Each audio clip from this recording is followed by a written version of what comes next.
தருமபுரி மாவட்டம் மிட்டாரெட்டி அள்ளி ஊராட்சிக்குட்பட்ட பூலாப்பட்டி கிராமத்தில் அமைந்துள்ள தேவாலயத்தில் புனித வெள்ளியை முன்னிட்டு நேற்று இரவு சிறப்பு பிரார்த்தனை நடைபெற்றது.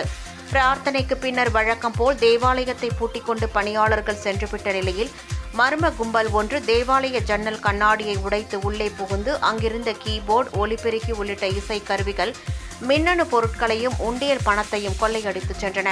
இதுகுறித்த புகாரின் பேரில் அதியமான்கோட்டை போலீசார் வழக்கு பதிவு செய்து கொள்ளையர்களை தேடி வருகின்றனர்.